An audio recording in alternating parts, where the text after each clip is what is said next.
السلام عليكم ورحمة الله وبركاته. الحمد لله رب العالمين، والصلاة والسلام على أشرف الأنبياء والمرسلين سيدنا مصطفى محمد وعلى آله وأصحابه ومن تمسك بسنته إلى يوم الدين. أما بعد، tukiendelea na darsa la kitabu chetu futia fi bayani aqidati ahli sunnati wal jamaa wa hukmi ar-raqsi wal ghina wal ikhtilati bin nisa, fatwa katika kubainisha itikadi ya watu wa sunna na hukumu ya kucheza na kuimba na kuchanganyikana na wanawake. aliandika al-allama al-faqih al-khatib au khatib al-jami' al-umawi Jamaluddin ibn Abi al-Fadl al-Tha'labi au al-Thaghlabi, katika nuskha nyingine al-Tha'labi ad-Dawla'i ad-Dimashqi al-Shafi'i rahimahullah ta'ala, aliyezaliwa mwaka wa 555 Hijria akafariki mwaka wa 635 Hijria. Kwa inshallah tumefikia wapi? Man al-qari sema pale ambapo tumefikia wa anna jami'a ma warad.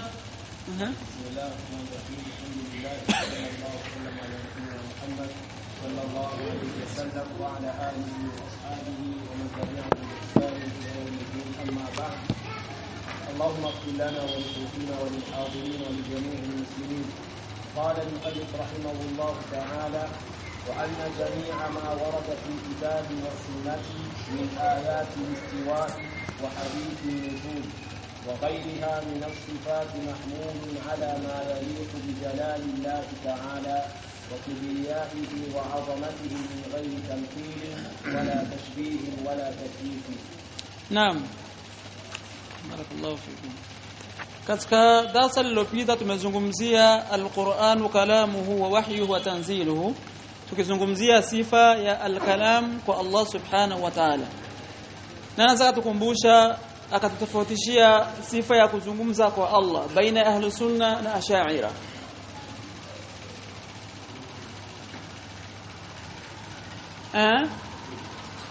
Ahlu sunna wanazungumzaje kuhusu maneno ya Allah au sifa ya kalamu kwa Allah subhanahu wa ta'ala?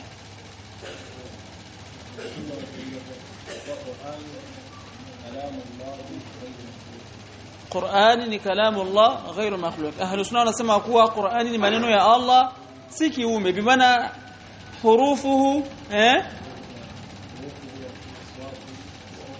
wa sautu, yani sauti ni maneno ya Allah na hurufu za Qur'an ni maneno ya Allah, wala si kiumbe. Ash'ari wanasemaje?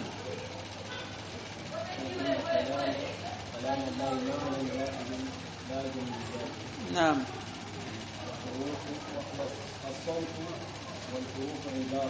ibaratu an-nafsi au min kalami an-nafsi. Naam, ash'ari wenyewe wanasema kuwa maneno ya Allah ni yale ambayo yako ndani ya nafsi yake. Ama hii hurufi za Qur'ani na maana ya Qur'ani ni ibara, bi maana wenyewe wanasema kuwa ni kiumbe na ni ibara ambayo inakuja kufasiri maneno ya Allah yaliyokuwa ndani ya nafsi yake. Alafu kuhusu Jahamia wanasemaje kuhusu maneno ya Allah? Jahamia mwingine azungumza aliyekuwa hapa. Naam Sheikh.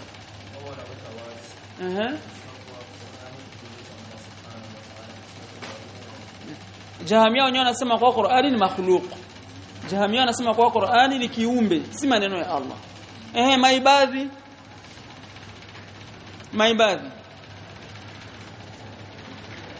Maibadhi wamechukua itikadi ya Jahamia kwa Qur'ani ni kiumbe, kwa Qur'ani ni kiumbe. Sasa leo Sheikh rahimahullah akafika katika nukta ambayo nasema wa anna jami'a ma warada fil kitabi wa sunna, na kuwa yote ambayo yamepatikana ndani ya kitabu na sunna min ayati istiwa, katika aya ambazo zinaonyesha kuwa Allah amestawi juu ya arshi yake, wa hadithi nuzul, na hadithi ambayo inaonyesha kuwa Allah huwa anashuka kwenye mbingu ya dunia, wa ghairiha min as-sifati au min as-sifat, na mengine katika sifa za Allah subhanahu wa ta'ala, mahmulun ala ma yaliqu bi jalalillahi ta'ala, vyote hivyo navipeleka kulingana na utukufu wake Allah subhanahu wa ta'ala. Wa kibriyaihi, kibriya ni ina maana ya al-'azama wal mulk, al-'azama wal mulk.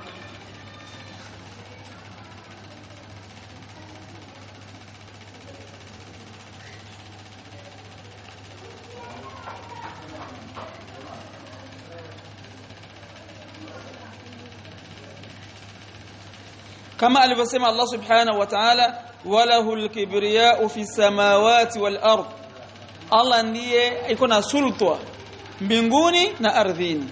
Kwa al-kibriya ni sifa katika sifa za Allah subhanahu wa ta'ala, ina maana ya al-mulk wal 'azama. Kwa hiyo sifa zote hizi za Allah subhanahu wa ta'ala unazizungumza kuwa zinalingana na utukufu wake Allah subhanahu wa ta'ala, min ghairi tamthil, pasina kumfananisha Allah na viumbe, wala tashbih maana moja, wala takyif, wala usizijali namna. Sifa za Allah subhanahu wa ta'ala, sifa za Allah usizijalie namna. Kwanza uamini kuwa Allah yuko na sifa, lakini sifa za Allah subhanahu wa ta'ala usizifananishe na sifa za viumbe, na vile vile sifa za Allah usizijali namna. Usianze kusema katika sifa za Allah mikono. Allah yuko na mikono, mikono yake haifanani na mikono ya viumbe, na vile vile hatujui namna yake, hatujui mikono ya Allah iko namna gani. Kwa hiyo tuanze ile mwanzo, istiwa. Kuna aya nyingi ambazo zimekuja zikazungumzia istiwa, kuonesha kuwa Allah subhanahu wa ta'ala yuko juu ya mbingu 7, juu ya arshi yake. Sawa? Katika aya ambazo zimezungumzia istiwa, suratul a'raf aya ya 54, anasema Allah subhanahu wa ta'ala, inna rabbakumullahu alladhi khalaqa as-samawati wal ard fi 6 ayyam thumma istawa 'ala al-'arsh. Hii ni aya ya kwanza. Hakika Mola wenu Allah subhanahu wa ta'ala ambaye kaumba mbingu na ardhi katika masiku 6 kisha akastawi juu ya arshi yake. Hiyo ni aya ya kwanza. Aya ya pili katika suratu Yunus aya ya 3 anasema Allah subhanahu wa ta'ala, inna rabbakumullahu alladhi khalaqa as-samawati wal ard fi 6 ayyam thumma istawa 'ala al-'arsh. Hakika Mola wenu Allah subhanahu wa ta'ala ambaye kaumba mbingu na ardhi, kaumba mbingu 7 na ardhi kunako masiku 6 kisha akastawi juu ya arsh.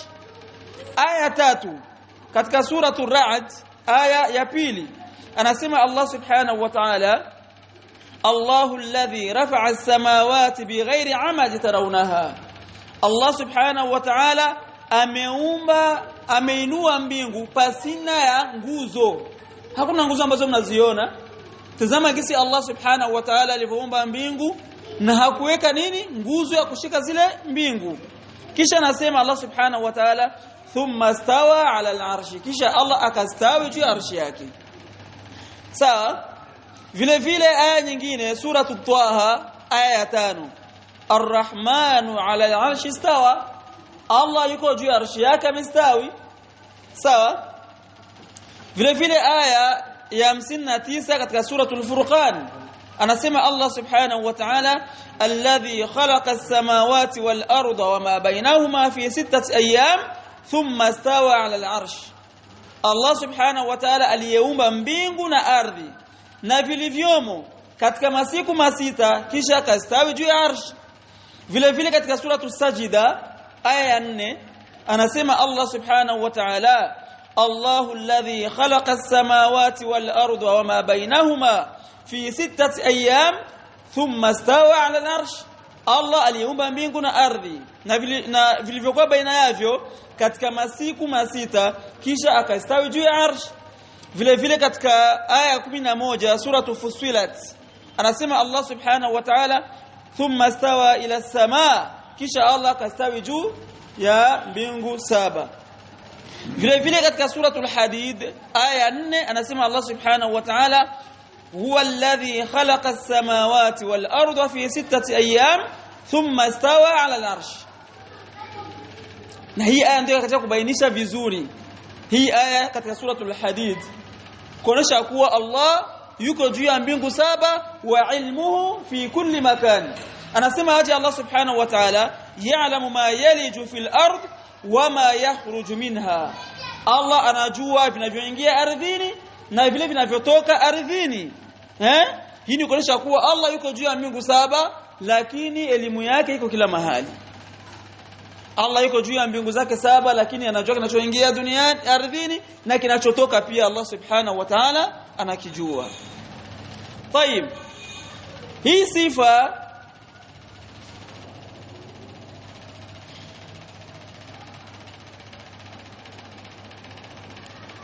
zimekuja na aya nyingi ambazo zinathibitisha uwepo wake Allah subhanahu wa ta'ala juu ya arshi yake. طيب عن أبي العالية في قوله ثم استوى إلى السماء يقول ارتفع. أبو العالية أكفسيري هي آية البسمة الله سبحانه وتعالى ثم استوى إلى السماء. أبو العالية كسمة ارتفع بمعنى يكجو يا عرشياك. وعن المجاهد في قوله تعالى ثم استوى على العرش. na vile vile Mujahid rahimahullah ta'ala akifasiri kauli yake Allah thumma stawa ala al-arsh qala ala al-arsh bimaana yuko juu ya arshi yake. Hii ni kauli ya nani? Ya Mujahid. طيب وقال السمعاني رحمه الله vile vile Imam as-Sam'ani Allah amrehemu akasema ahlu sunnati yaqulun watu wa sunna wanasema inna al-istiwaa ala al-arsh hakika kustawi juu ya arshi sifatun lillahi ta'ala bila kaif, ni sifa ya Allah subhanahu wa ta'ala bila ya namna. Ni sifa ya Allah subhanahu wa ta'ala bila ya namna. Wal imanu bihi wajib, na kuamini sifa hiyo ya Allah kuwa yuko juu ya arshi yake ni wajib, ni lazima kuamini sifa hiyo. Sawa. Kadhalika yuhka an Malik bin Anas wa ghayrihi min as-salaf أنهم قالوا في هذه الآية الإيمان به واجب والسؤال عنه بدعة. na vile vile imesimuliwa kwa Imam Malik ibn Anas na wengine katika salaf kuwa wamesema kunako hii aya kuwa Allah yuko juu ya arshi yake, kuamini aya hiyo ni wajibu na kuuliza ni bid'a. Bimaana kuuliza unaweza kusema Allah amestawi juu ya arshi yake, amestawi vipi? Hili swali ni bid'a. Haijuzu kuuliza swali kama hilo, bali wewe amini kuwa Allah amestawi juu ya arshi yake. طيب vile vile ili tushona neno la istawa maana ya kwanza ni irtafa'a, nyingine maana tumeona ala. sawa. طيب وقال البغوي رحمه الله vile vile al-Imam al-Baghawi akasema thumma istawa ala al-arsh. hii aya aliposema Allah kisha kastawi juu ya arshi قال الكلبي ومقاتل امسما الكلبي ومقاتل رحمهم الله تعالى استقر. ina maana ya tatu istaqarra. hii maana istawa ina maana ya kwanza tumeona irtafa'a, maana ya pili ala, maana ya tatu istaqarra. sawa. طيب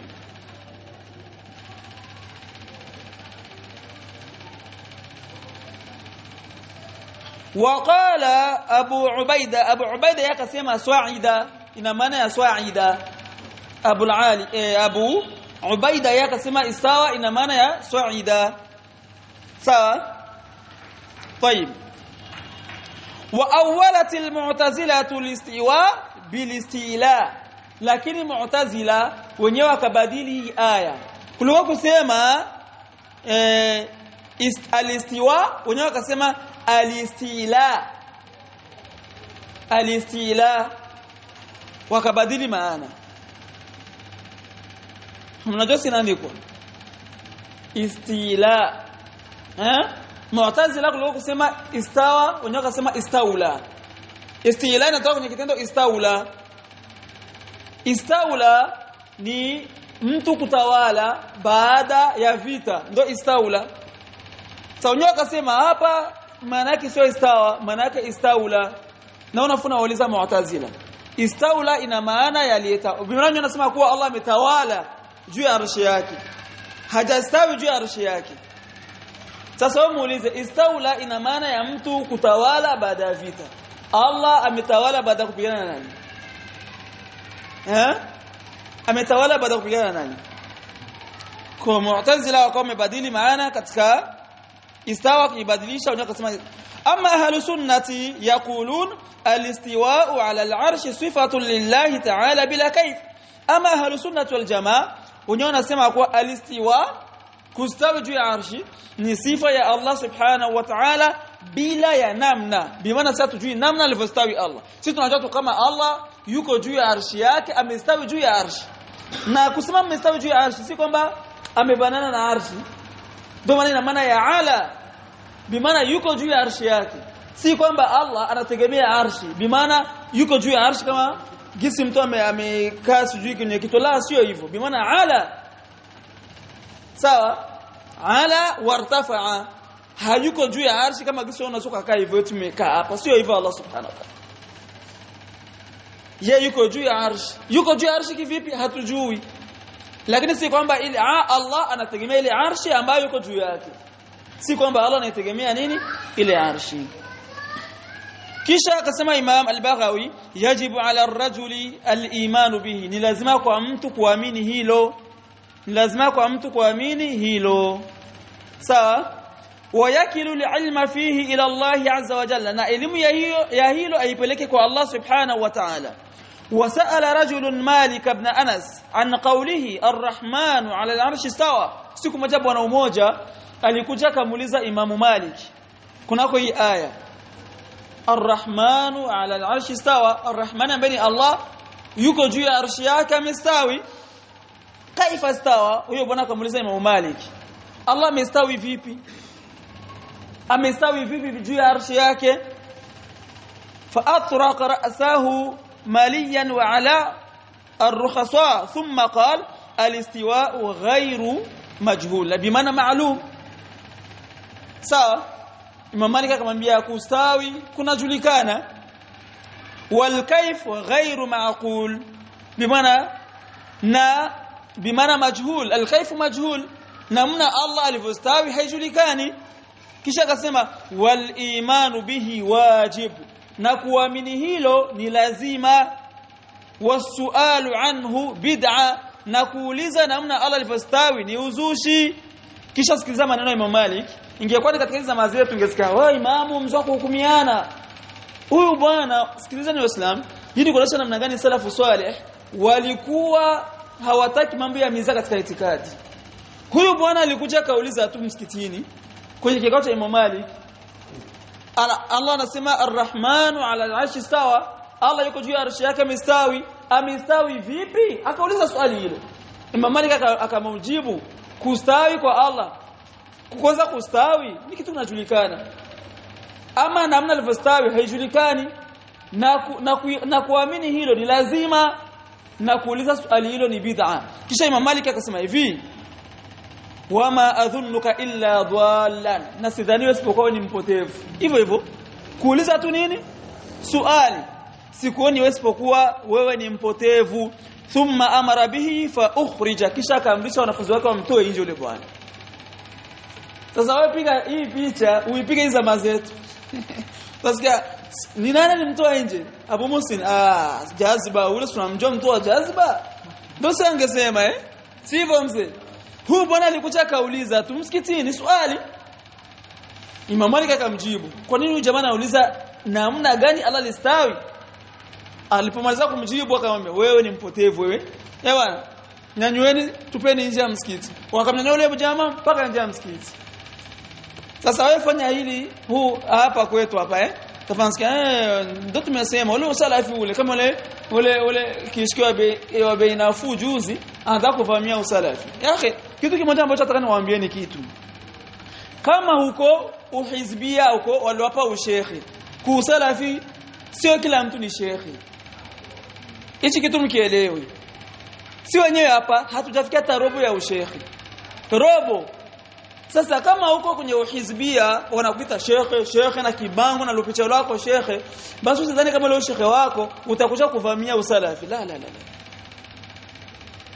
Uko kuita shekhe kwa kina mama, lakini ukifika kwa masalafi chukua kitabu ukae chini usome.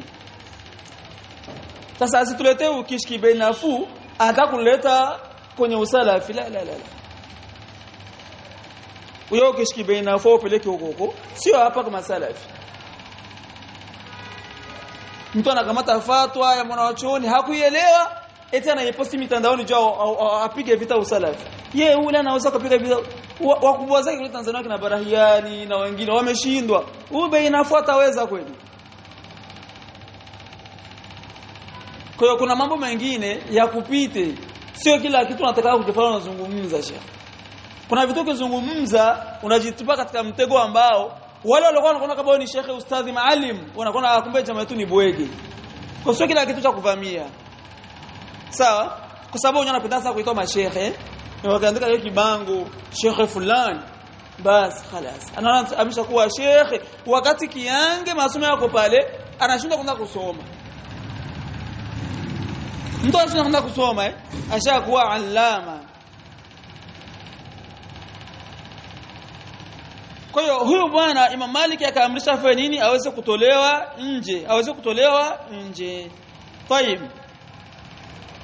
وقال ابن رشد vile Imam Ibn Rushd rahimahullah akasema amma man qala ama yule ambaye anayesema inna listiwaa bimaana listila faqad akhta. Yule ambaye anasema istiwa ina maana ya istila, basi huyo mtu amekosea. Huyo mtu amefanya nini? Amekosea. Kisha akasema Sheikh rahimahullah ta'ala lianna al-istila la yakunu illa ba'da al-mughalaba wal-muqahara, kwa sababu istila haiwisipokuwa baada ya ushindani. Baada mtu kushinda anatawala, ndio maana istila. Sawa? طيب. والله يتعالى عن أن يغالبه أحد. na Allah ametakasika kushindana na yeyote. Allah subhanahu wa ta'ala anasema Imam rahimahullah wallahu yata'ala an an yughalibahu ahad. na Allah ametukuka kushindana na yeyote. Kwa unapobadili maana kuwa ina maana ya istila, Allah atashindana na nani? Allah shindana na mtu. Na hii ndio tafsiri ambayo wamechukulia maibadhi istila, mpaka wakasema kuwa Allahu fi kulli makan. Kwenye kitabu chao Musnadur Rabi maibadhi wanazungumza kuwa Allah yuko kila mahali.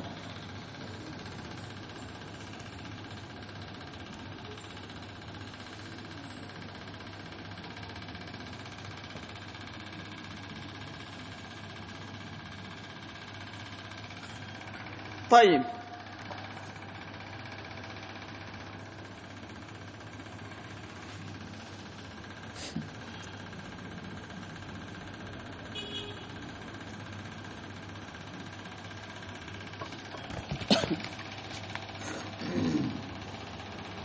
طيب. tizama kwenye kitabu hapo tuko nacho wameandika wakasema hivi qala al-imam au qala imam al-a'imma ibn Khuzaimah ash-Shafi'i rahimahullah ta'ala. Imam ibn Khuzaimah ash-Shafi'i amesema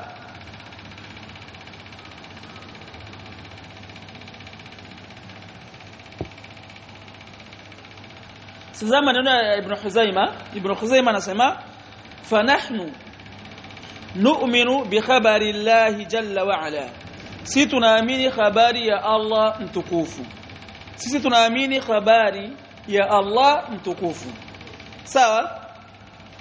Wa anna khaliqana mustawin ala arshihi, na kuwa muumbaji wetu ambaye ni Allah amestawi juu ya arshi yake. La nubaddilu kalam Allah, sisi hatubadili maneno ya Allah. Sisi ahlus sunna hatubadili maneno ya Allah. Wala naqulu qawlan ghayra alladhi qila lana, sisi hatusemi neno ambalo hatujaambiwa tuseme. Sawa? Kama qalat al-mu'attila al-jahmiyya, kama alivyosema al-mu'attila al-jahmiyya. Mu'attila ni wale wenye kukanusha sifa za Allah na majina yake jahmiyya. Sasa tubadili maneno ya Allah tukasema kinyume na kitu tunaambiwa tuseme kama alivyofanya nani jahmiyya. Innahu stawa ala arshihi, sisi tunasema kuwa Allah amestawi juu ya arshi yake. Innahu stawla ala arshihi, sisi tuseme kuwa Allah ametawala juu ya arshi yake. La stawa, na sio kustawi, sisi tuseme hivyo. Fabaddalu qawlan ghayra alladhi qila lahum, kwa hiyo jahmiyya wakabadili neno ambalo waliambiwa fanya nini waseme. Kafi'li al-yahudi, kama walivyofanya mayahudi na nakumbuka katika sura al-Baqara, kama umiru an yaqulu hitta, mayahudi waliambiwa waseme hitta na maana ya tauba, wenyewe wakabadilika wakasema aje hitta, ngano. Unaona, walipoambiwa bani Israila watubie kwa Allah wakaambiwa waseme hitta ina maana ya talabul maghfira, wenyewe wakasema hitta maana ya qamhu. Unaona, kwa hapa anasema Ibn Khuzaimah kama umiru an yaqulu hitta, kama kisha walivyoamrisha mayahudi waliamrishwa baada ya kukosea waseme hitta, bimaana waombe msamaha kwa Allah subhanahu wa ta'ala. Faqalu hitta, wenyewe wakasema hitta, ngano. Ngano sio walivyokuwa jamaa, wanaambiwa sema hitta, wenyewe wanasema hitta. Sawa? Mukhalifina li amri Allah jalla wa ala, wakafanya hivyo kwa kukhalifu amri ya Allah subhanahu wa ta'ala. Kadhalika al-jahmiyya, ndio hivyo jahmiyya wamesema istawa, wenyewe wakasema istaula. Istawa kwa sababu wanajua maana istawa, ni kuwa ni ala wartafa'a wasaida wastaqarra, kuwa Allah yuko juu ya arshi, wanajua maana yake. Kwa wakabadili kuliko kusema istawa wakasema istaula, ili ile sifa ya Allah kwa yuko juu ya mbingu saba waivunje, waseme kuwa maana ya hapo ni kuwa Allah ametawala, si maana ya Allah amestawi juu ya arshi yake. Kwa wakabadili kauli kama walivyobadili nani mayahudi. Sawa? Tayeb. Kwa aya za kuonesha kuwa Allah yuko juu ya arshi ni nyingi, isipokuwa jahmiyya wao wakaja na kauli ya kuwa Allahu fi kulli makan. Ash'ira wakaja wakasema Allahu laysa fi dakhil al-alam au kharijiha, Allah yuko ndani ya ulimwengu wala nje yake, hayupo. Ukiuliza yuko wapi? Yuko pale ambapo alikuwaga. Wapi? Ash'ira wanakuambia Allah hana sehemu, Allah hana makan, hayuko nje ya ulimwengu wala ndani ya ulimwengu. Hao ni Ash'ira. Kisha wakaja wengine wahdatul wujud, al-hulul, itikadi al-hulul wa wahdatul wujud ni kuwa Allah yuko ndani ya kila kitu. Aliyekuja na ibada ni nani? Ibn Arabi. Kuna Ibn Arabi wawili, tofautisheni. Huwa anamuitaga Yusufi Ibn Arabi nakira, bimaana ni Ibn Arabi. Ama la ahlu sunna ni Ibn al-Arabi, ni tofauti. Sasa huyu Ibn Arabi na wenzake kina al-Allaj na kina Ibn Sabi'in wakaja na itikadi ya wahdatul wujud wal hulul, kuwa Allah yuko ndani ya kila kitu. Al-hulul ni kuwa Allah yuko ndani ya kila kitu na achani nacho. Wahdatul wujud vile vile Allah kuna wakati anaingia ndani ya kitu. Ndio maana wakazungumza maneno mmoja miongoni mwao akasema ana al-haq, bimaana kusudia mimi ndo Allah. Mwingine akasema wama fi jubbatin illa ilahuna, kalikuwa livaa juba, akasema aliyekuwa ndani ya hii juba ni Allah, bimaana yeye. Mwingine akasema alipoulizwa, mwingine anasema nikamuona Allah ndotoni, nikamuuliza man anta, akameti Allah akamjibu anta, ngo mimi ni wewe. Bimaana wenyewe wanasema kuwa kila kitu tunachokiona hapa duniani ni Allah. Haka mmoja akatunga mashairi akasema wamal kalbu wal khinziru illa ilahuna, wama ilahun illa rahibun fi kanisa. Imekuja katika maana hiyo, mbwa nguruwe ni Mungu wetu, hata padiri kanisani ni Mungu, ni Allah, wakazungumza maneno kama haya. Hawa ni watu ambao kuna itikadi ya wahdatul wujud, kuwa Allah yuko ndani ya kila kitu. Lakini ahlus sunnah wal jamaa tunasema kuwa Allah yuko juu ya arshi yake, lakini elimu yake iko kila mahali. Sawa, elimu yake iko kila mahali. Tayib, tuende kunukuu nani za wanawazuoni.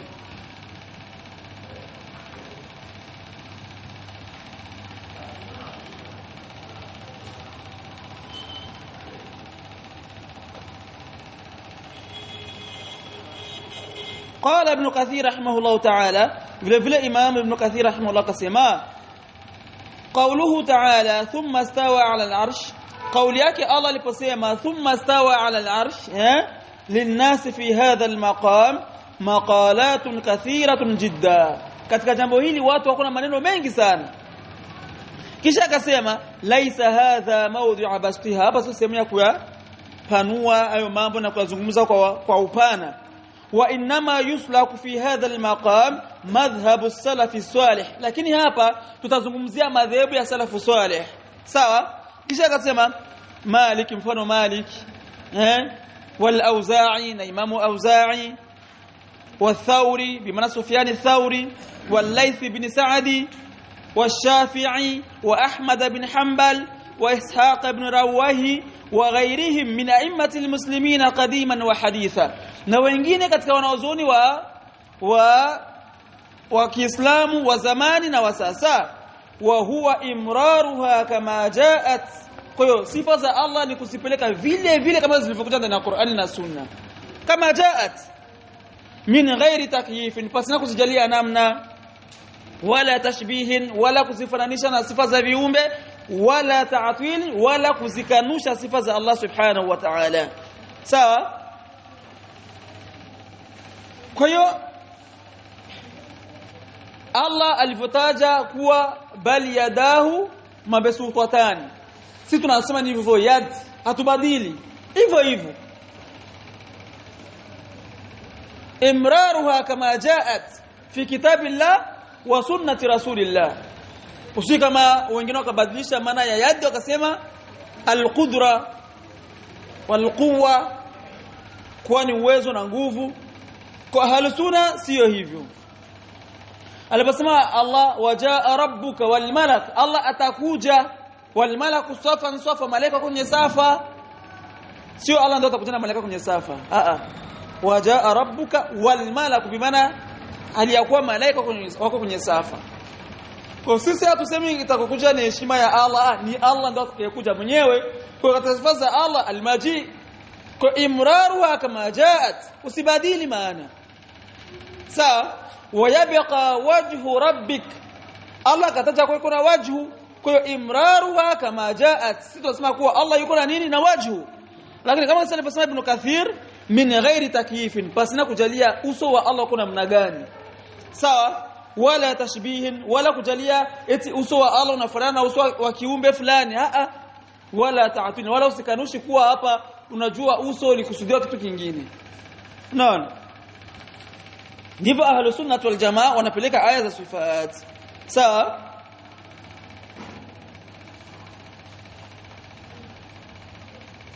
Na kuonesha kuwa Allah subhanahu wa ta'ala yuko juu ya arshi yake, na wala Allah haitegemei ile arshi. Mtu asema kama Allah yuko juu ya arshi, vipi ile arshi kitolewa? La, anasema qala Abu Hanifa rahimahullah, Imam Abu Hanifa anasema nuqirru bi anna Allah ta'ala ala al-arshi istawa, sisi tunakiri kuwa Allah subhanahu wa ta'ala yuko juu ya arshi yake, amestawi. Sawa. min ghairi an yakuna lahu haja, kwa Allah ana haja na ile arshi, Allah ana haja na ile arshi. Sawa, yupo juu ya arshi yake kama anavyotaka Allah subhanahu wa ta'ala, lakini Allah ategemea ile arshi. Sawa. Tayib,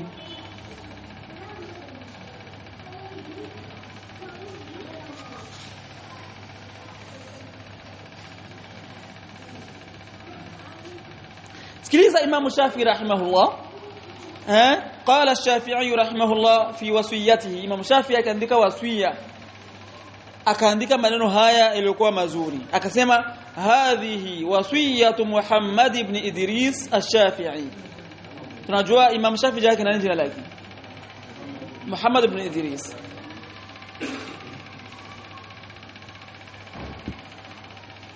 Tunasema hivi, hadhihi wasiyatu Muhammad ibn Idris ash-Shafi'i. Huyu ni wasia wa Muhammad ibn Idris ash-Shafi'i. Unasema aje wasia? Awsa annahu yashhadu an la ilaha illa Allah wahdahu la sharika la. Ameusia Imam Shafi'i kuwa anashahidia kuwa hakuna mola pasiye kuabudiwa kwa haki isipokuwa Allah peke yake bila mshirika, wa anna Muhammadan sallallahu alaihi wasallama abduhu wa rasuluhu, na kuwa Muhammad sallallahu alaihi wasallama ni mja wake na mtume wake, wa anna Allah azza wa jalla yura fil akhirah, na kuwa Allah ataonekana siku ya kiyama. Bimaana watu wa peponi watamuona Allah kwa macho yao, watu wa peponi watamuona Allah kwa macho yao. Tunamwomba Allah tujalie katika watu kumuona Allah subhanahu wa ta'ala. Kisha anasema yanzuru ilayhi almu'minuna 'iyanan jihara, waumini watamuona waziwazi peponi Allah subhanahu wa ta'ala. Sawa? Wayasma'una kalama, na watasikia maneno ya Allah peponi waumini, wa annahu fawqa al-'arshi, na kuwa Allah yuko juu ya arshi yake. Hii ni wasia ya nani? Ya Imam Shafi'i rahimahullahu ta'ala. Kwa hiyo tuelewe kwa katika i'tiqadi kuna masaili ambayo ni furu'ul i'tiqad na kuna masaili ambayo ni mujma' alaiha. Kuna masaili ambayo wamekubaliana kwa wanawazuoni, masaili ambayo walikubaliana kwa ahlus sunnah wal jamaa katika mambo ya aqida. Mwenye kukhalifu mmoja katika hilo na kwa mtoka katika sunna. Ama kuna masaili ambayo ni furu'u al-i'tiqad ambayo wametofautiana ahlus sunnah wal jamaa lakini hawatoi katika sunna. Mfano, je, mtume katika safari ya Isra na Mi'raj alimuona Allah kwa macho yake? Hawakumuona. Kuna ikhtilafu baina salaf. Kuna ambao wanasema kuwa mtume amemuona nani? Allah. Na wengine wanasema kuwa mtume hakumuona Allah. Kwa hiyo ni masaili ambayo ni furu'ul i'tiqad. Mwenye kukhalifu katika hili abidhishwi. Wale ambao wanasema kuwa mtume kamuona Allah na wale ambao wanasema kuwa mtume hakumuona Allah, wote ni ahlus sunna. Lakini atakayesema kuwa Allah hataonekana siku ya kiyama, huyo anakuwa mkhalifu katika misingi ambayo ni mujma' alaiha. Sawa? Tayib. Vile vile katika masaili ya furu'ul i'tiqad, je, maiti anasikia sauti za wenye kumtolea salamu? Watu wanapoenda makaburini kasalimia maiti. Kuna baadhi ya salafu wanasema kuwa hasikii, wengine wanasema kuwa anasikia. Ni masaili ya furu'ul i'tiqad, hawabidishani ahlus sunna katika hilo. Vile vile kati ya Ali na Uthmani, nani bora kuliko mwenzake? Hani masala ambayo ni furu' al-i'tiqad. Sikilizeni, kwenye ubora sio kwenye khilafa.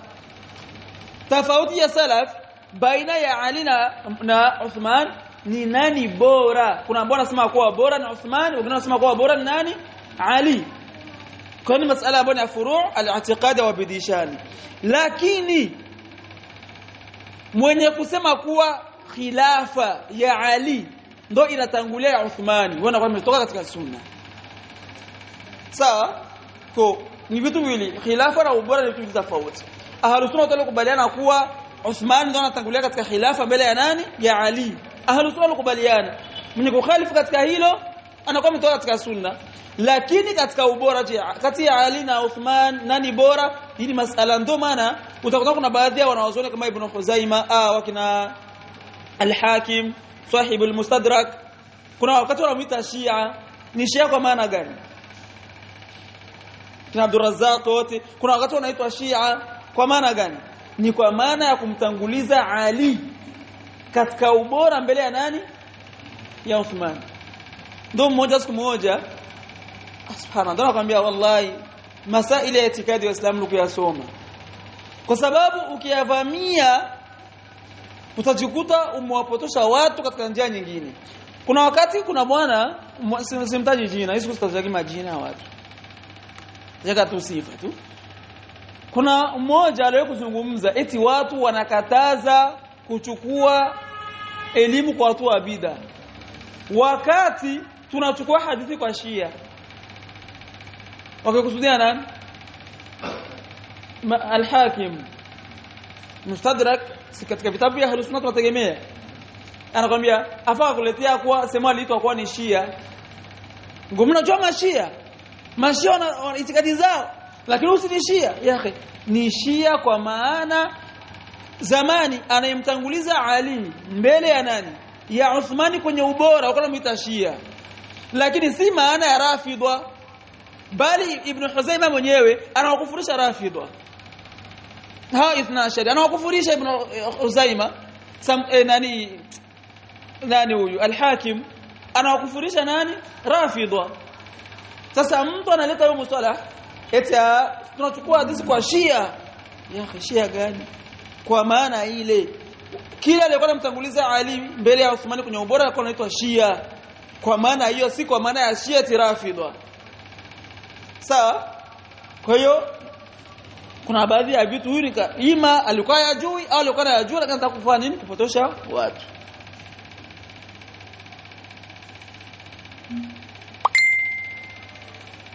vile vile Imam Shafi'i akasema maneno mazuri sana akasema alqawlu fi sunna qawli katika sunna allati ana alaiha ambapo ndio kauli yangu mimi nani huyo Imam Shafi'i rahimahullah wa ra'aytu ashabana alaiha ahla alhadith alladhina ra'aytuhum fa akhadhtu anhum na ndio kauli ya ashabul hadith ambao nimechukua kwao elimu mithlu akaanza kuwataja Sufyan mfano wa Sufyan wa Malik na Malik wa ghairihima na wengine walikuwa na kauli gani al-iqrar bi shahadati an la ilaha illa Allah watu walikuwa nakiri kuwa hakuna pasipo kuabudiwa kwa haki isipokuwa Allah wa anna Muhammadar Rasulullah na kuwa Muhammad ni mtume wa Allah wa anna Allah ala arshihi fi samai na kuwa Allah subhanahu wa ta'ala yuko juu ya arshi yake juu ya mbingu zake 7 yaqrubu min khalqihi kayfa sha lakini Allah anakurubia viumbe wake namna anavyotaka bimaana Allah yuko juu ya arshi yake lakini viumbe vyake anavikurubia anavyotaka bimaana anawaona alipomwambia Musa na Haruna aliwaambiaje innani ma'akuma asma'u wa ara mimi niko pamoja na nyinyi nasikia na ninaona lakini iko wapi juu ya arshi yake subhanahu wa ta'ala sawa طيب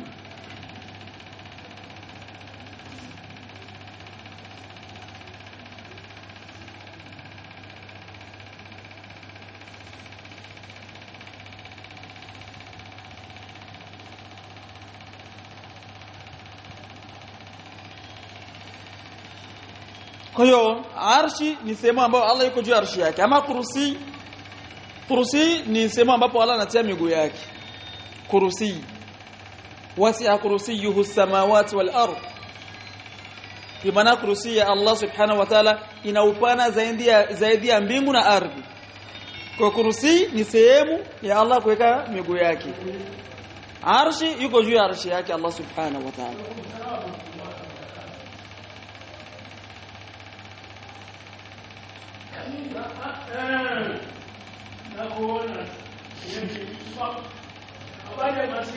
tena muona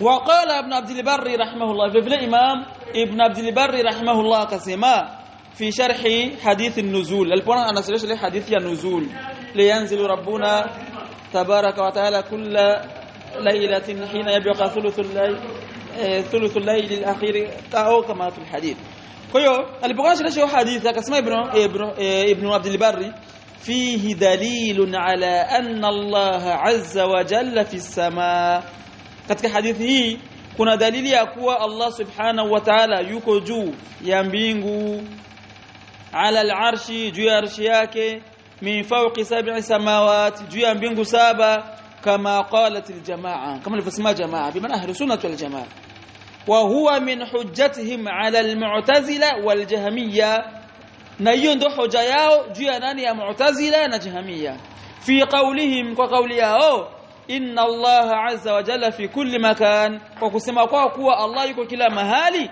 walaysa ala al-arshi, na kuwa hayuko juu ya arsh. Sawa. Ibn al-Qayyim rahimahullah katika nunia yake alikuwa anatafsiri nini yale maana ya istiwa, akasema falahum ibaratun alaiha arba qad husilat lilfaris at-ta'ani, kisha akasema wa hiya istaqarra wa qad ala wa kadha irtafa'a alladhi ma fihi min nukrani wakadha au wakadhaka qad sa'ida. Maana ngapi hiyo? Alladhi huwa rafi' wa Abu Ubaida sahibu ash-Shaybani yakhtaru hadha al-qawl fi tafsirihi adra min al-Jahmiyyi bil-Qur'ani. Tazama katika hizi nani beta zitaja hapa, akataja jambo la kwanza wa hiya istaqarra. Hii maana ya kwanza ya maana ya istawa. وقد على maana ya pili, sawa. Kisha akasema wakadhalika irtafa'a, maana ya tatu ma fihi min nukrani wakadhaka qad sa'ida. Maana ngapi? Nne. Bimaana istiwa ina maana ya al-ulu wal-irtifa' wal-istiqrar was-su'ud, zote ni maana ya kuwa juu, sawa. Kwa tumesema kwa istiwa ina maana ngapi? Maana ya kwanza al-ulu, bi maana katika kitendo ala. Maana ya pili al-irtifa, kwenye kitendo irtafa'a. Maana ya tatu al-istiqrar, kwenye kitendo istaqarra. Maana ya nne as-su'ud, kwenye kitendo sa'ida. Hizo zote ni maana ya istiwa, sawa. Tayeb,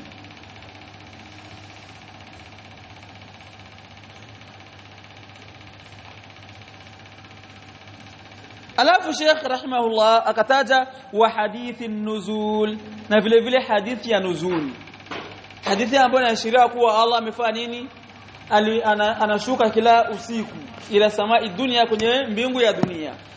Qala al-Imam Ibn Khuzaimah rahimahullah, Imam Ibn Khuzaimah anasema nushhidu shahada muqirran au muqirran bilisani musaddiqan biqalbi مستيقن بما في هذا الأخبار من ذكر نزول الرب.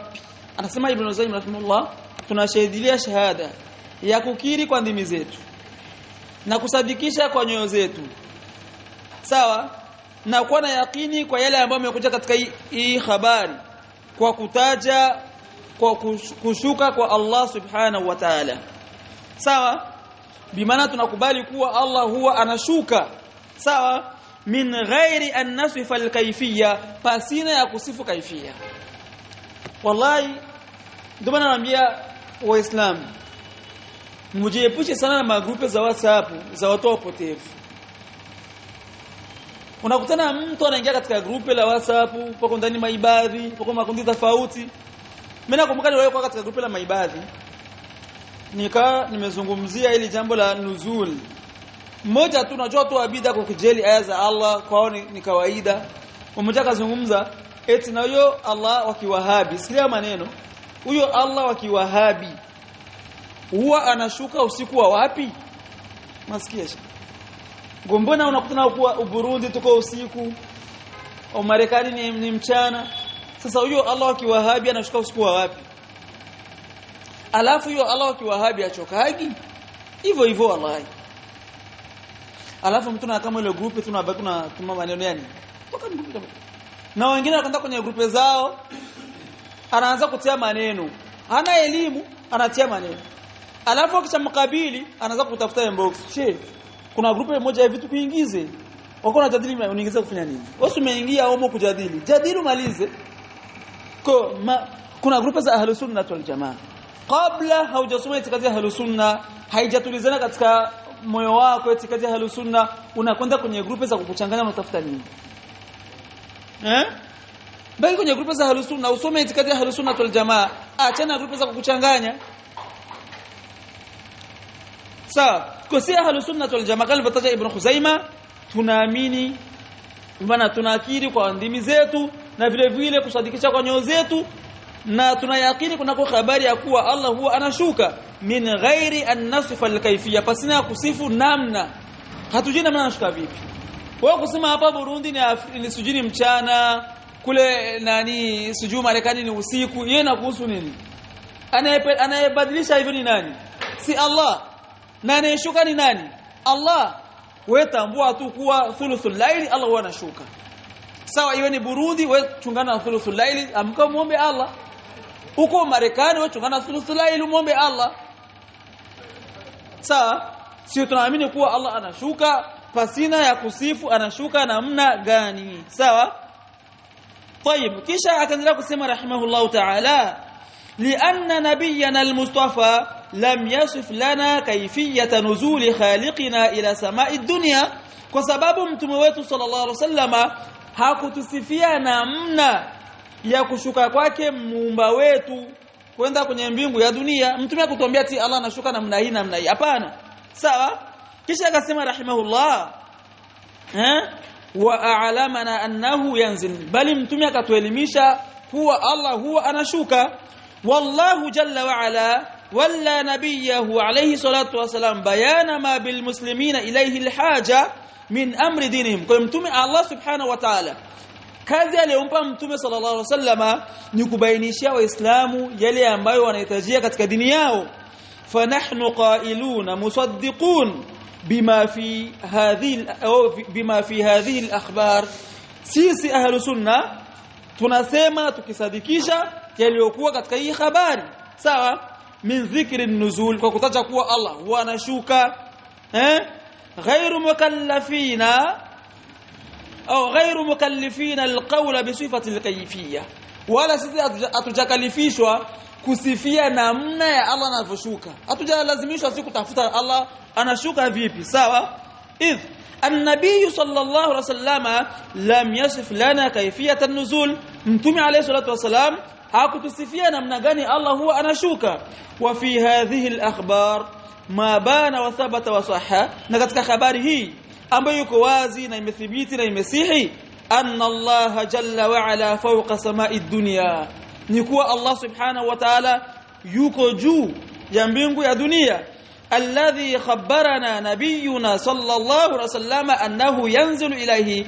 ambayo mtume alayhi salatu wasalam ametuelezea kuwa huwa anashuka kwenye hiyo mbingu ya dunia idh muhalun fil lughati al-arabi kuni jambo ambalo haliwezekani katika lugha ya Kiarabu antaqula wewe kusema nazala min asfala ila a'la kuna mtu anasema gani eti ameshuka kutoka chini kwenda juu kwa hii hadithi kwanza ni moja katika hadithi zinazothibitisha kuwa Allah yuko wapi juu kwa sababu mtu aliposema kuwa Allah anashuka bi maana yuko wapi juu ndio hapa Sheikh alisoma kuna maneno matamu kweli ndio hapa anasema Ibn Khuzaimah idh muhalun fi lughati al-arab an taqula nazala min asfala ila a'la au ukasema eti mtu ameshuka kutoka chini kwenda juu bi maana Allah mtume ametuadhia katika hadithi kuwa Allah huwa anashuka kwenye mbingu ya dunia bi maana anashuka kutoka wapi juu kila siku Allah anashuka kwenye mbingu ya dunia bi maana anashuka kutoka juu kuonesha kuwa Allah yuko juu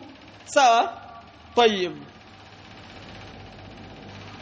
kisha akasema rahimahullah wa mafhumun fil khitab anna an-nuzula min a'la ila asfal na kinachofahamika ni kuwa kuteremka kutoka wapi juu kuja chini kwa hii Mungu salamu alayhi hadithi ya nuzul na zile ambazo tumetata zote kuwa zinaonyesha kuwa Allah yuko juu ya arshi yake zote zinathibitisha kuwa Allah yuko wapi yuko juu ya arshi yake kisha akasema Sheikh rahimahullahu ta'ala wa ghairiha min as-sifat na sifa zingine zote za Allah ambazo Sheikh kuzitaja hapa sawa mahmulun ala ma yaliqu bijalali au bijalali Allah ta'ala wa kibriyaihi wa 'azamatihi min ghairi tamthil kwa sifa zote hizo zitapelekwa kunako kulingana na utukufu wa Allah baada tunaposema kuwa Allah yuko na mikono tunasema mikono yake inalingana na utukufu wake Allah huwa anashuka kwenye mbingu ya dunia anashuka kuna kulingana na utukufu wake sawa tunaposema kuwa Allah subhanahu wa ta'ala ana miguu yake inalingana na utukufu wake. Tunaposema kuwa Allah anasikia na anaona, kusikia kwake na kuona kwake kunalingana na utukufu wake subhanahu wa ta'ala. Sawa? Wa kibriyaihi bimaana azamatihi, vyote ni maana moja, min ghairi tamthili, lakini usimfananishe Allah na viumbe. Kwa Jahamia wenyewe wamekimbia hili wakaanguka kwenye shimo libaya zaidi.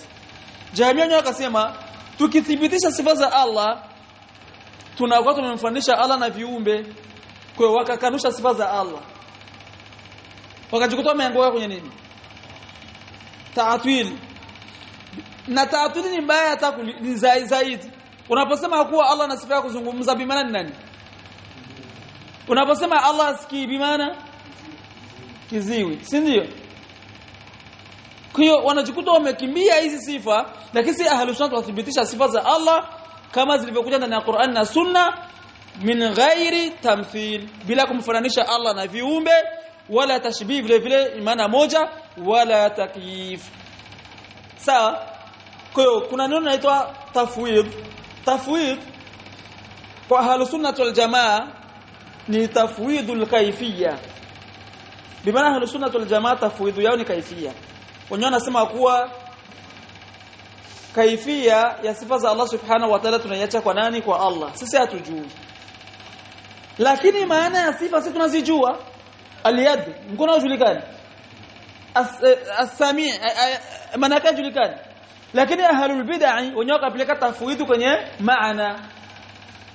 Wakasema sisi tunataja kuwa Allah ametaja kuna mikono miwili lakini hatujui maana ya hiyo mikono.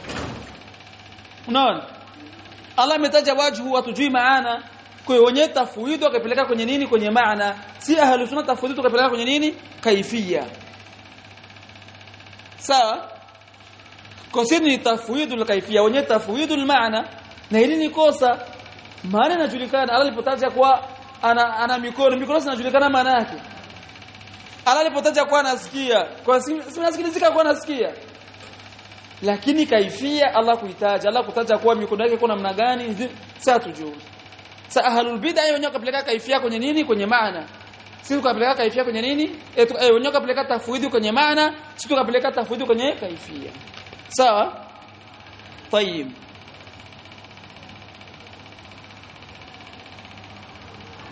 Tumalizie neno la mwisho la huku tumemaliza al-qadari, tutaisoma wiki ijayo inshallah. Qadar tutaisoma wiki ijayo. Kwa katika maneno qala al-imam qawam as-sunnah al-asbahani rahimahullah ash-shafi'i, imam al-asbahani ash-shafi'i anasema katika maneno yake al-kalam fi sifati Allah jalla wa ala ma jaa minha fi kitabillah, maneno kunako sifa za Allah subhanahu wa ta'ala ni yale ambayo yamekuja ndani ya Qur'an. Kwa usilete sifa ya Allah ambayo yakuja ndani ya Qur'an. Sawa? Au ruwiya bil asanidi sahihati an rasulillahi sallallahu alaihi wasallam, au zile ambazo zimepokelewa kwenye sanadi sahihi kutoka kwa mtume sallallahu alaihi wasallam. Bimaana masala ya sifa za Allah tunachukua ndani ya nini? Ya Qur'ani na Sunna. Sifatullah, asmaullah wa sifatihi tawqifiyya. Usileti sifa ya Allah wala jina la Allah ambalo lina dalili ndani ya Qur'ani wala Sunna. Bimaana sifa za Allah, lakini katika mimbabil ikhbar unaweza kuleta sifa ya Allah katika kueleza.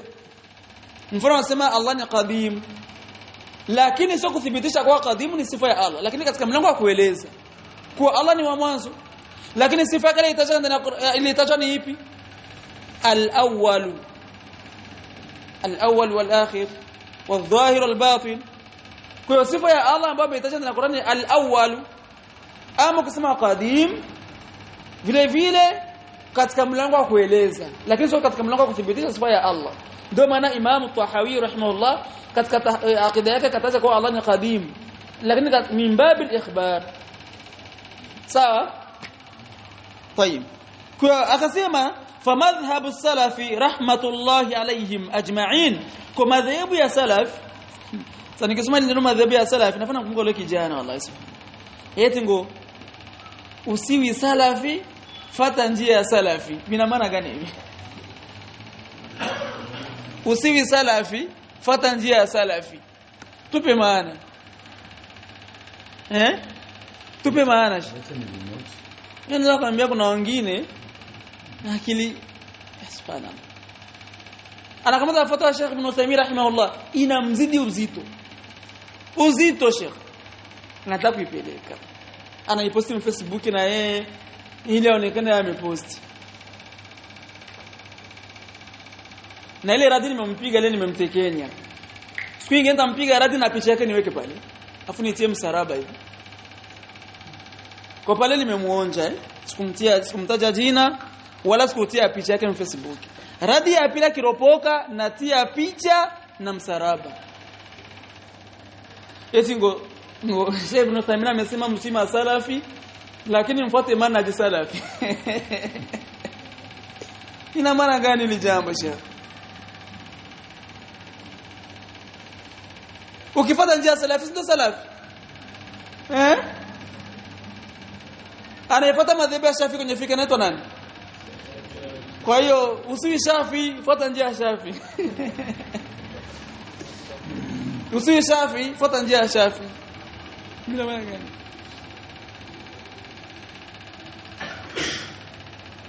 Tele mfano kwa nasema kilemba juu ya mnyama.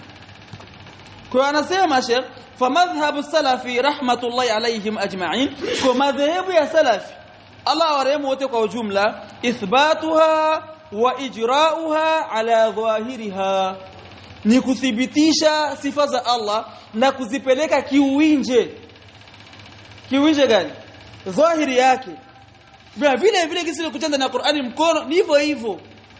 Sawa? Biona ipeleke kidhahiri. Kisi nilivotajwa vile vile. As-Sami' taja vile vile Sami. Sawa? Kisha akasema wa nafyul kayfiyyati anha, na kukanusha namna kunako sifa za Allah. Mtu asija kukwambia usijui kasema tingo sifa za Allah ziko hivi wala hivi na hivi. Kanusha nini? Namna. Sawa? Waqad nafaha qaumun fa abdalu ma athbatahu Allah. Kuna baadhi ya watu ambao wamekanusha sifa za Allah wakabatilisha yale ambayo Allah amethibitisha. Wa dhahaba qaumun min almuthbitina ila albahthi an at-takyif, wakaja watu wengine wakathibitisha mpaka wakataka kutafuta namna ya sifa za Allah zilivyo.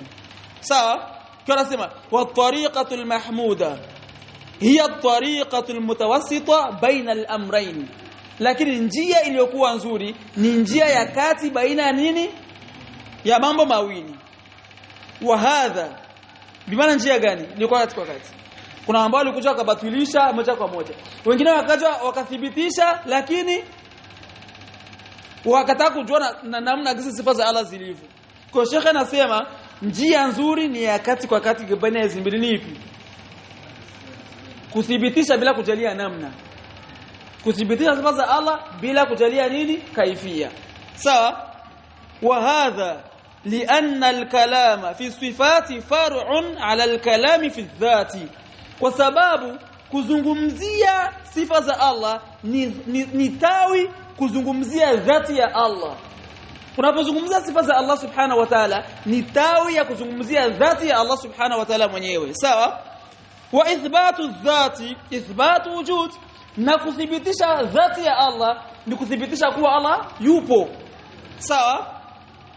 La ithbatu kayfiyya, na sio kuthibitisha namna ya sifa za Allah. Sawa? Fakadhalika ithbatu sifat, na hivyo kuthibitisha sifa za Allah. Wa inma athbatnaha lianna at-tawqifa warada biha, tunathibitisha kwa sababu dalili imekuja kuthibitisha sifa za Allah, ndio maana sisi tunafanya nini? Tunathibitisha. Wa ala hadha madha salaf, na ndio ilikuwa njia ya salafu salih ridwanullahi ta'ala alayhim.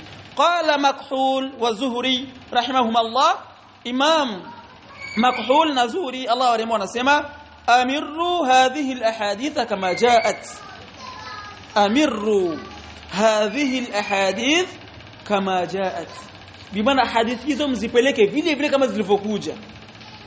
Kila hadithi inazungumzia sifa ya Allah ipeleke hivyo hivyo, usibadili. Hadithi ambayo imezungumzia, kuna hadithi ambayo inasema kuwa Allah atatia mguu wake juu ya moto wa jahannama, zungumza hivyo Allah yuko na nini? Sawa? Hadithi ambayo mtume alikuwa msifu nani? Masih Dajjal, akasema ni a'war mwana jicho limoja. na Allah akasema Allah sio a'war bimaana ana macho mangapi mawili kuthibitisha kuwa Allah yuko na macho mawili lakini min ghairi tamthil bila kumfananisha Allah na viumbe wala takyifin wala kujalia zile sifa zake namna wala ta'til wala kukanusha sifa za Allah wala ta'wil wala kubadili maana. Sasa wale watu wanabadilisha maana sifa za Allah mkono wanabadilisha kuwa maana yake uwezo alafu macho wanabadilisha gazi macho wanasema gazi kuona mbali Ndio kuona mbali unaonyesha nini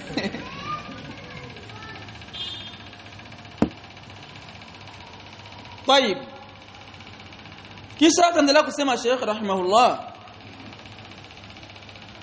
fa in qila kayfa yasihu al-iman bima la nuhitu ilman bihaqiqatihi ikiwa mtu atasema hivi vipi tutaamini vitu ambavyo hatuvioni hatuna elimu navyo kwa hakika qil basi mtu ataambiwa inna imanana sahihun bihaqqin min kullifnahu kwa imani yetu sisi ahlus sunna ni sahihi na ya haki kwa yale ambayo tumefanya nini tumelazimishwa sisi kujua wa ulimna wa ilmuna muhitun bil amri alladhi ulzimna na vile vile elimu yetu inazungukia katika jambo ambalo tumelazimishwa wa illam na'rif ma tahtaha haqiqata kayfiyati hata kama tujui namna hizo sifa sisi tushalazimishwa bimaana kuamini sifa za Allah tumelazimishwa hilo kwa hiyo tunajua namna sifa za Allah zilivyo wala tujui lazima tufanye nini tuamini kisha akasema Sheikh waqad umirna bi an nu'mina bi malaikati Allah kwa sisi tumelazimishwa kuamini malaika wa Allah wa kutubihi na vitabu vyake wa rusulihi na mitume wake wal yawmil akhir na tumelazimishwa kuamini siku ya mwisho wa bil jannati wa na'imiha na tumelazimishwa kufanya nini kuamini pepo na neema za peponi wa bin nar wa adhabiha na tumelazimishwa kufanya nini kuamini moto na adhabu za moto wa ma'lumun anna la nuhitu ilman bi kulli shay'in minha ala tafsil kwa inapojulikana sisi hatuna elimu ya hivi vyote sisi tunajua peponi kuna neema hizi lakini hatujui neema zake mwingine anajisifu peponi tuna wake zetu hurun ain wajua wanafanana vipi hivi vyote sisi tunaviamini lakini hatujui kisi vilivyo kwa tumeamrishwa kufanya nini kuviamini sawa wa inma kullifna al-imana biha jumla sisi tumelazimishwa kufanya nini kuviamini vyote kwa jumla bila kujua hichi wala hichi kwa mpaka hapa tukao tumemaliza kunako mlango wa asmaullah wa sifatihi kwa sisi tunajua kuwa naam kwa ufupi sifa za Allah subhanahu wa ta'ala ni tawqifia na majina yake pia hauruhusi kuleta sifa ya Allah haina dalili ndani ya Qur'ani wala Sunna vile vile hauruhusi kumita Allah jina ambalo halina dalili katika Qur'ani wala Sunna vile vile sifa za Allah subhanahu wa ta'ala tunaziamini bila kumfananisha Allah na viumbe bila kuzikanusha bila kuzijalia namna bila kubadili maana kama alivyotaja Allah ndani ya Qur'an na mtume ndani ya Sunna tunaamini hivyo hivyo bila kubadili sawa kama alivyofanya wale walioambiwa sema hitwa wenyewe akasema hintwa wengine wakaambia sema istawa wenyewe akasema istaula kwa si ahlus sunna hatuko hivyo tunapoambiwa sema hivyo ndiyo hivyo ndani ya Qur'ani na Sunna kwa tunajua kuwa Allah yuko juu ya mbingu zake saba lakini elimu yake iko kila mahali kila aya ambazo zinakuja zinasema wa huwa ma'akum aina ma kuntum Allah yuko pamoja na nyinyi popote mlipo bimaana na kusudia elimu ya Allah ndio tafsiri ya salaf kuwa Allah yuko na nyinyi kwa elimu yake lakini yuko juu ya arshi yake sawa kwa leo tumeishia hapa wiki ya kuja inshallah tutazungumzia wa anna al-imana bil qadar tazungumzia nini qadar kwa hiyo tunachukua mlango mmoja mmoja ili ueleweke zaidi sawa ndio maana nakwenda polepole tukimezani na mtu kwa tunachukua mlango kama wiki ya kuja tunachukua mlango wa qadari peke yake bila kuchanga na kitu kingine inshallah wa subhanaka allahumma bihamdika nashhadu la ilaha illa ant nastaghfiruka wa atubu ilaik wa barakallahu fikum wassalamu alaykum wa rahmatullahi wa barakatuh baada ya adhana inshallah